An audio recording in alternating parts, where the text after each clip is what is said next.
ঝড় ঝাপটা আসুক না কেন, কখন আল্লাহর পথ থেকে বিচ্যুত হওয়া যাবে না, চরিত্রের পদস্খলন ঘটানো যাবে না। একটা মানুষের টাকা ফুরে গেছে, টাকা আবার ফিরে পাওয়া যায়। স্বাস্থ্য নষ্ট হয়ে গেছে, স্বাস্থ্য আবার হয়তো বা সুস্থ হওয়া যায়। কিন্তু চরিত্র নষ্ট হয়ে গেছে, তার সব নষ্ট হয়ে গেছে। when money lost is nothing lost, health lost is something lost, character lost is everything lost. যখন মানুষের চরিত্র নষ্ট হয়ে যায়, তার সব কিছু নষ্ট হয়ে যায়। এই জন্য টাকা যায় যাক, স্বাস্থ্যটা নষ্ট হয়ে গেছে, চিকিৎসা করলে ভালো হয়ে যাব, কিন্তু চরিত্র নষ্ট করা যাবে? আসতে বলুন, যাবে? যাবে না। মাদের জন্য মারিয়াম হচ্ছেন মডেল। আমার মা আপনার জন্য হচ্ছেন আসিয়া মডেল, আপনার জন্য হচ্ছেন খাদিজা মডেল। খাদিজার জীবনকে ফলো করবেন, আয়েশার জীবনকে ফলো করবেন, ফাতিমার জীবনকে ফলো করবেন।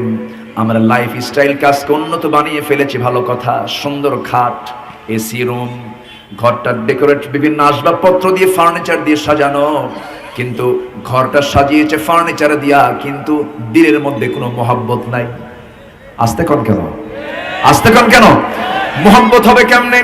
স্বামী প্রবাসে থাকি, বউ দেশে থাকি, স্বামীর খবর বউ রাখে না, বউয়ের খবর স্বামী রাখে না। এই বউটা আবার করে কি? পরকিয়া করে। এমন রেকর্ড তো কিশোরগঞ্জে নাই। আসতে বলবেন না, আছে না নাই? এই যে করিমগঞ্জ, কয়েক মাস আগের ঘটনা।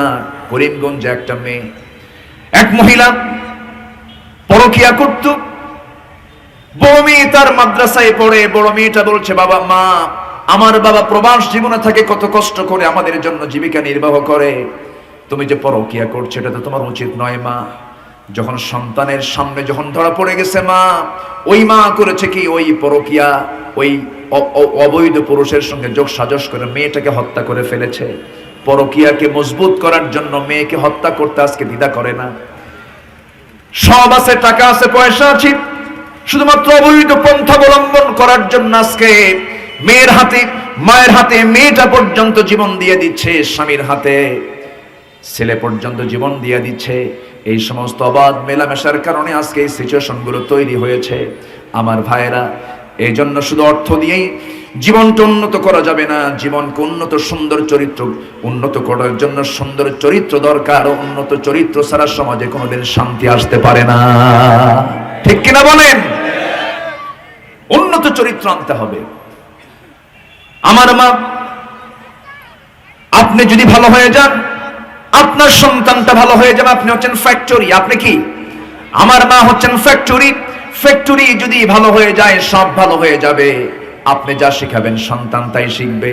এই জন্য আপনার জন্য আল্লাহ তাআলা মারিয়ামকে মডেল করেছেন, আসিয়াকে মডেল করেছেন, এরপরে ফাতিমাকে মডেল করেছেন। ফাতিমা রাদিয়াল্লাহু তাআলা একদিন ঘরের মধ্যে তিনি বসে আছেন, খাবার খান নাই 3 দিন। কয়দিন বলেন? কয়দিন? আজকে আমার আপনার বউরা যদি 3 দিন খাবার না পায়, দরজায় দাঁড়ায় থাকবে খালি হাতে না ঝাঁটা হাতে? হ্যাঁ, কোন কি হাতে? স্বামী আমার আসুক, আজকে বুঝাইয়া দেব। কিন্তু ফাতিমা রাদিয়াল্লাহু তাআলা 3 দিন পেটে কোনো খাবার নাই, স্বামীর অপেক্ষায় প্রহর তিনি গুনছেন। দরজায় তিনি হেলান দিয়ে দাঁড়ায় আছেন। দরজায় নক করার সঙ্গে সঙ্গে বিদ্যুৎ বেগে দরজা খুলে গেছে। স্বামীর দিকে তাকায় তিনি সালাম দিলেন। সালাম দিয়েছেন, কিন্তু স্বামীর মুখে তার কোনো হাসি নাই, মনটা মরা তার। ফাতিমা রাদিয়াল্লাহু তাআলা মুস্কি একখান হাসি মেরে বললেন, আমার স্বামী, আপনার মনটা মরা কেন? তিনি বলছেন, ফাতিমা রে, আমি আজকে 3 দিন যাবত খাবার খাই না, আমি কোনো বাজার করতে পারছি না, আমি তোমাকে কষ্ট দিচ্ছি। ফাতিমা মুস্কি হাসি মেরে বলছেন, আমার স্বামী গো, আপনার বউ তো 3 দিন যাবত খায় না, আপনিও 3 দিন যাবত খান না, কিন্তু আমার ঘরে ঢুকতে হলে শর্ত হলো মরা মুখ নিয়ে ঢোকা যাবে না, হাসি মুখ নিয়ে ঢুকতে হবে। জোরে কান সুবহানাল্লাহ।